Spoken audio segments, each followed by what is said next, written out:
su RPL. Exclusive Dance Chart. Va ora in onda Filo Diretto. Buonasera e bentrovati, in realtà con l'angolo di Tommy Emilò, il microfono Alfredo Lissoni, qui con me Stefania Genovese. Ciao Stefania. Ciao, buonasera a tutti. E in questa che è l'ultima puntata di questa tranche andremo un pochino più veloci, quindi puntata ridotta, quindi partiamo subito con il tuo primo ospite che è? Siamo collegati con Laura Di Marco, dog trainer by day, rescued cat trainer by night, così si è definita. Ciao Laura, benvenuta. Ciao. Ciao. Dunque, tu innanzitutto sei una consulente comportamentale, giusto? Sì.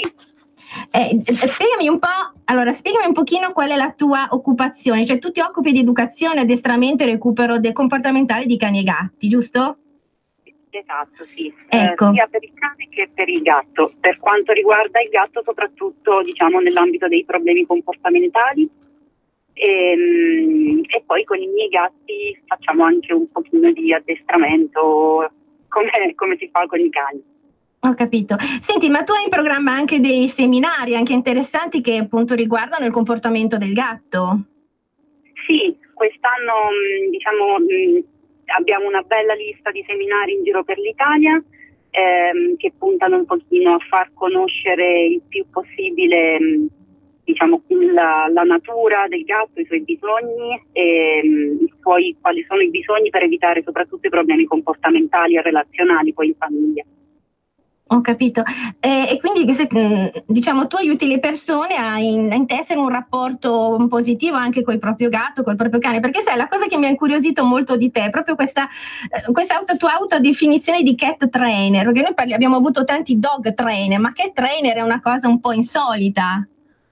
Sì, diciamo che ho iniziato quando qui in Italia non esisteva questo lavoro e ho cominciato con il recupero, come un pochino penso tutti gli appassionati di gatti, con il recupero dei gatti abbandonati che avevano anche problemi comportamentali e poi sono diventata educatrice cinofila e quindi ho applicato le tecniche di addestramento dei cani con i gatti, però ovviamente vanno un pochino ricalibrate in funzione di quello che è il gatto e ho visto che i gatti mi seguono molto volentieri e poi nello specifico però mi sono occupata principalmente del recupero comportamentale, quindi gatti che hanno subito maltrattamenti o di gatti che hanno sviluppato problemi comportamentali stando in casa con i proprietari. Okay. Ti dovrei portare la mia Milù, anzi vengo direttamente a fare il seminario da te. Il prossimo seminario lo avrai a maggio, giusto? Domenica 12 maggio. Il prossimo c'è a marzo, il 24 marzo c'è il primo, sì? Ed è a Cesate. Poi ne abbiamo un altro a Novellara il 31 marzo e a maggio ne abbiamo 3. Il 10 maggio a Roma, il 12 maggio a Sora e il 19 maggio a Marcallo Concasone, lì a Milano. Capito. Ma ci sarai tu, come relatrice, o sarai affiancata anche da altri esperti della International Pet Trainer Association? Ci sarò io come relatrice sul comportamento del gatto. Benissimo. Senti, allora noi ti chiameremo ancora magari prossime puntate di Tommy e Milù perché vogliamo approfondire un po' questa metodologia delle cat trainer. Va bene, Laura? Quando volete. Perfetto, ti ringrazio molto. Allora, grazie a voi. Grazie. Visto che stasera andiamo un pochino di corsa, vediamo se vediamo di chiamare il prossimo ospite. Ci potete mandare gli sms al 346 6427 756. Vi ricordo il libro di Stefania Genovese, Il mio cane mi ama, il mio gatto mi odia, della edizioni Segno, tra l'altro anche il nome della pagina Facebook dove Stefania mette queste puntate, nonché tutta una serie di informazioni. C'è il prossimo ospite, Stefania, che è Maria Paola, sì. Allora, siamo collegati con Maria Paola Gianni, che è la capo servizio del mensile Quattro Zampe, la più importante rivista sul mondo dei pet. Buonasera a tutti, Radio Padania e a tutti i radioascoltatori. Grazie. Buonasera. Maria Paola, benvenuta, grazie di aver accettato l'invito. Ma grazie a voi per avermi invitato. Dunque, senti, di cosa vi occupate voi di Quattro Zampe in particolare? Poi parliamo un po' del numero di Quattro Zampe che è in uscita adesso a marzo. Allora, noi siamo la prima rivista che c'è nel campo del pet, esistiamo da oramai oltre 30 anni e cerchiamo come punto di riferimento di migliorare, rafforzare il rapporto uomo-animale a 360 gradi, quindi tutto quello che può comprendere dai problemi di comportamento, dello stare insieme, cerchiamo di dare il più possibile consigli ai nostri lettori per risolvere tutti i problemi che si possono verificare. E quindi, perché ecco, per noi, come dicono anche tanti educatori, un cane educato è un cane felice, è un cane che può condividere la sua vita il più tempo possibile con il suo riferimento umano, perché loro non chiedono altro, e poi solamente il cane, parliamo del cane quando si va in giro ovviamente, sì, certo. E il cane non chiede altro che stare con noi, vuole avere un rapporto il più possibile, condividere il suo tempo con il proprio proprietario, quindi laddove si riescono a risolvere i problemi è chiaro che possono essere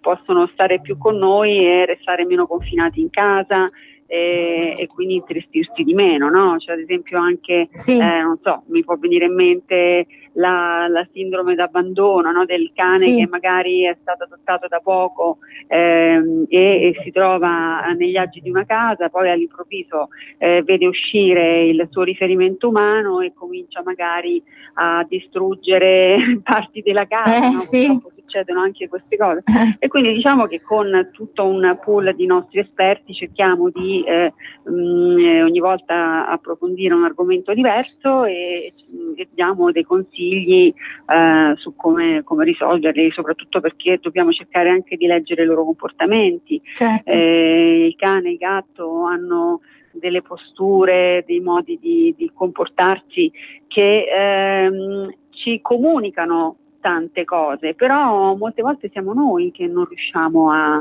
comprenderli, no? È vero. Sì, infatti quello che anche sostengo io nel mio libro, che appunto bisogna anche un po' interpretare anche il codice comportamentale dei cani, perché loro, cioè la cosa bella è quella di riuscire proprio a comprenderli per avere un buon rapporto con loro.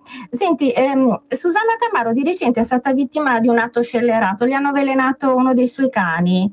Voi ne parlate? L'avete intervistata? Sì, noi abbiamo fatto un'intervista perché adesso proprio in questi giorni è in edicola il numero di marzo. Poi personalmente conosco Susanna perché sono anche stata nella sua casa a Orvieto, ha una bellissima casa in mezzo a tanto verde con tanti animali tra cani e gatti ed è davvero un paradiso per qualsiasi quattro zampe, tanto è vero che poi lei ha veramente un cuore grandissimo e appena può va in un canile o nell'altro e cerca di salvare addirittura, va spesso nel canile che sta lì vicino ad Orvieto, è andata spesso lì e ha chiesto agli stessi volontari di darle il quattro zampe che aveva meno possibilità di tutti di essere adottato. Pensate che cuore immenso, che cuore grande. Quindi ha preso addirittura una cagnolina che si chiamava Bianchina, alla quale erano stati dati solamente 6 mesi di vita. Lei l'ha presa, ovviamente aveva dei tumori diffusi, l'ha fatta operare, l'ha fatta curare, l'ha riempita d'amore e questa cagnolina penso che sia stata con lei circa altri 5 anni, pensate, avevano detto che sarebbe stata solamente viva per 6 mesi, invece con lei è rimasta per diversi anni. Ecco, parlando appunto di uno di questi quattro zampe, felicissimi di stare con lei, però hanno avuto purtroppo la sventura di incappare in quest'atto vile, vigliacco, che è quello dei bocconi avvelenati. Io credo che non ci sia nulla di peggio che andare a reperire questi veleni o addirittura preparare dei bocconi avvelenati per farli mangiare a queste bestiole, perché poi tra l'altro muoiono in sofferenze inenarrabili, no? E lei immagino. Ha cercato di soccorrere. Deve stata una cosa veramente atroce, immagino, per lei, però c'è proprio questo atto vile, cioè spesso proprio danno i bocconi avvelenati. C'è stato anche un periodo anche nella nostra zona che dove c'erano le aree cani mettevano i bocconi avvelenati. Io non riesco a capire perché la gente sia così incivile. No, io credo che non ci sia nulla di più basso e vigliacco che fare un atto del genere. Davvero non ci sono parole per descrivere qualcosa del genere. Quindi ecco, noi l'abbiamo intervistata sul mensile Quattro Zampe e lei proprio ci ha raccontato il suo amore per gli animali e che la sua vita è, lei vuole stare con gli animali. Ha ragione, gli animali danno forse molto più degli umani, qualcuno dissentirà, qualcuno dirà che sono esagerata, però. Ma senti, adesso io ti faccio una domanda un po', senti, Maria Paola, ma secondo te come la vedi l'Italia come paese? Siamo un paese che amiamo gli animali o così, oppure qualcosa in più, una maggiore coscienza, presa di coscienza verso il benessere dei nostri compagni d'elezione, d'affetto c'è? Ma guarda, Gandhi diceva che la civiltà di un popolo si misura da come si comporta, da come tratta gli animali. Ecco. E devo dire che c'è comunque un senso di sensibilità diffuso nei confronti degli animali molto più forte, sempre più forte. Pensiamo ad esempio alle nuove generazioni, ai bambini, come percepiscono l'amore per gli animali. C'è una spiccata sensibilità nei confronti degli animali, soprattutto dalle giovani generazioni, e questo non fa che farci ben sperare per il futuro.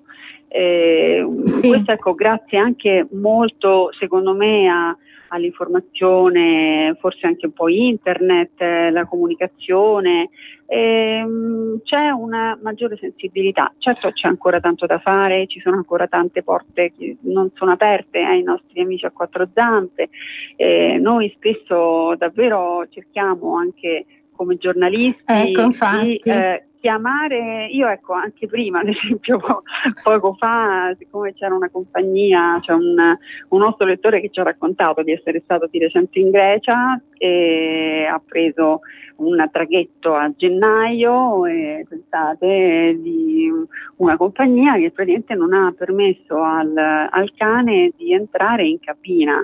Si parlava di gennaio, quindi potete immaginare un tragitto di 8 ore da Brindisi fino alla Grecia, e questo cane di 23 kg, praticamente c'era questo ragazzo con la sua compagna e non ha potuto accogliere il cane in cabina, un cane di 23 kg, e quindi sono stati costretti a viaggiare di giorno per stare fuori accanto al cane sul ponte, piuttosto che addirittura, pensate, questa compagnia aveva intenzione, cioè aveva detto che il cane sarebbe dovuto essere rinchiuso all'interno di una gabbia sul ponte del traghetto per tutta la notte, esposto all'aria. Cioè, ecco, cose di questo genere davvero. E devo dire che oggi pomeriggio io mi sono messo a scrivere a questa compagnia come giornalista dicendo che avremmo parlato di questa cosa e volevo sapere per quale motivo hai fatto benissimo. Essere. Ecco, quando ci sono queste cose, io utilizzo, diciamo così, il mio piccolo potere di informazione per cercare di convincere società o compagnie che non aprono le porte ai nostri amici a quattro zampe di cambiare idea. Giusto. Tant'è vero che devo dire, alla fine, insomma, questa compagnia ha detto che da quest'anno i cani possono dormire in cabina, e quindi non può che farci piacere. Giusto, allora bisogna proprio protestare, bisogna anche un po' sollecitare tutte le autorità anche. Senti, perché quando sentono che magari è un giornalista, no, che si interessa, che vuole scrivere e pensano subito che possa esserci una brutta pubblicità. Proprio. Insomma, allora forse ci stanno un po' più attenti. Poi tra l'altro davvero le famiglie italiane hanno sempre più animali al seguito, ma perché chiudere l'accesso o creare problemi, quando oramai, insomma, come noi spesso definiamo le famiglie in compagnia di un animale, sono le famiglie cosiddette allargate, girano e viaggiano e quindi hanno diritto di potersi spostare anche in giusto, con i propri animali, amico, infatti. Certo. Maria Paola, ascolta, purtroppo abbiamo un palinsesto un po' sovvertito veloce. Comunque quando riapriremo le trasmissioni ti chiamerò ancora, perché io consiglio a tutti comunque di comprare il mensile Quattro Zampe, perché è veramente molto informato come grazie a voi, come mensile. Buona prosecuzione, complimenti per grazie Maria Paola, grazie a a te di essere intervenuta, alla prossima. Grazie, ciao, ciao. E c'è in linea il tuo nuovo ospite, chi è? Marina Alberghini. Marina, buonasera, ben arrivata. Salve, salve amici. Ecco, Marina, tu hai appena dato alle stampe un bellissimo libro, Gatti Artisti, edizioni Mursia. Sì, ecco. È uscito ora, fresco di stampa. Fresco di stampa, sempre molto bello, mi piacciono molto le pagine, mi piace proprio poi anche sempre Felinamente Company in basso sotto Mursia, proprio la collana. E poi è dedicato a Pippi, vero? La prima gatta sindaco d'Italia, questo. Esatto. E anche la tua gatta magica Eppi, giusto? È nato tutto da Eppi, se non conoscevo Eppi non avrei cominciato a scrivere. Questo potere catartico e iniziatore che hanno i gatti, e tu lo racconti bene nel tuo libro, perché comunque racconti proprio di vari artisti che hanno trovato sulla loro strada dei gatti, hanno vissuto con loro e sono stati ispiratori, sono stati anche i gatti, hanno avuto anche diciamo un potere nella loro creatività, giusto? Diciamo, si può dire anche di più, cioè se non ci fosse stato quel gatto, quell'opera d'arte non sarebbe mai nata. Ecco, e quindi io in questo libro ho fatto appunto una ricerca proprio sui gatti che hanno ispirato gli artisti e che hanno fatto creare delle opere meravigliose. Se si pensa solamente alla trilogia del Nord di Louis Ferdinand Céline, che è tutta nella quale è protagonista praticamente il suo gatto Bébert. E quindi se non ci fosse stato Bébert probabilmente non usciva questo libro, o comunque sarebbe uscito in un modo molto diverso. Certo. Oppure, non so, Paul Klee è stato forse il più grande pittore del Novecento, anzi senz'altro il più grande pittore, che ha aperto la strada all'informale. Diciamo che oltre Paul Klee è difficile andare. Certo. Ebbene, per il suo gatto Bimbo, lui quando è stato per morire ha fatto l'ultimo quadro nel 1940, che poi è stato intitolato Natura morta, che è una stupidaggine perché lui non gli aveva dato un titolo. In realtà è un quadro testamento, cioè lui ha raffigurato la propria morte, secondo però la mitologia e la religione egizia, cioè quella della reincarnazione, perché sono stati gli egizi i primi a avere questa filosofia. E il suo gatto Bimbo, che era un gatto d'angora bianco, e lui l'ha raffigurato sotto forma di angelo, e si trova a metà, diciamo, nel passaggio, cioè oltre la soglia, parte dai fiori avvizziti, che sono il simbolo della morte, verso dei fiori che rifioriscono, e tutto poi finisce in alto su una specie di sole fiammeggiante che è l'universo, dove noi credici là esiste il mistero ultimo, che è Dio, però chiaramente non un Dio delle religioni, un Dio mistico, un Dio oltre che inconcepibile per la mente umana. Quindi pensate un po' che cosa vuol dire, insomma, questo gatto addirittura diventa il medium di questo passaggio. Capisco. Ed è un quadro meraviglioso. Poi ci sono noi dobbiamo moltissimo a questi animali mitici che sono i gatti, e che riescono praticamente a diventare i compagni psichici dell'uomo.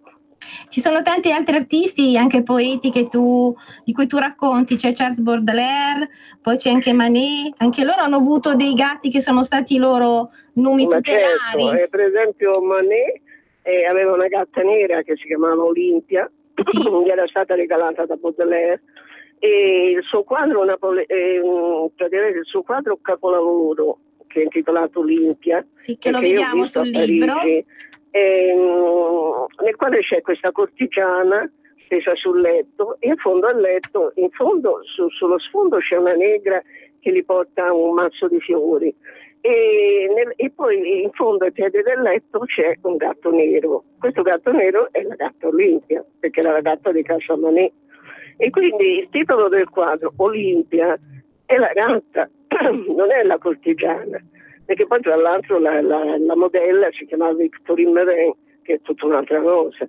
Quindi questa gatta è stata, ed ha praticamente sancito il primo capolavoro assoluto di Manet, per cui lui poi è diventato un grandissimo, oltre l'impressionismo, è diventato quasi un espressionista, con questo fatto anche del colore nero e dell'assenza di colori.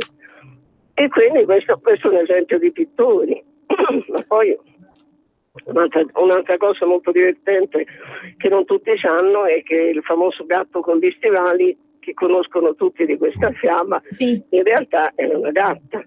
Era una gatta, è la fiaba italiana. La fiaba è stata fatta da un novellista del 1500, che si chiamava Giambattista Basile, e che ha scritto cioè nel Settecento è stata copiata dal Perrault, perché i francesi poi sono sempre un po' così, no? Ci hanno copiato il giardino all'italiana, chiamandolo giardino alla francese, e un po' tutto il resto. E quindi niente, però la fiaba del Perrault l'ha completamente un po' cambiata. Intanto è un gatto, un maschio, poi finisce tutto bene, tutti si vogliono bene, si sposano, eccetera.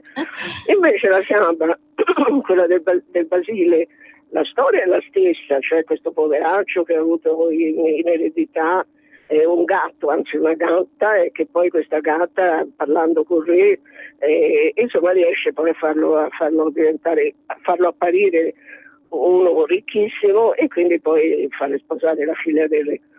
Però dopo lui praticamente promette alla gatta che gli farà un monumento, una specie di gabbia d'oro quando sarà morta. Poi la gatta finge di morire e la moglie chiama questo tizio che si chiama Cagliuso, perché il titolo della fiaba non è Il gatto con gli stivali, è Cagliuso. E chiama Cagliuso e dice: ah, ma la gatta è morta. Ah, dice: è morta, dice Cagliuso, allora buttala dalla finestra. Allora la gatta si alza e dice: vabbè, ho capito che la riconoscenza non esiste.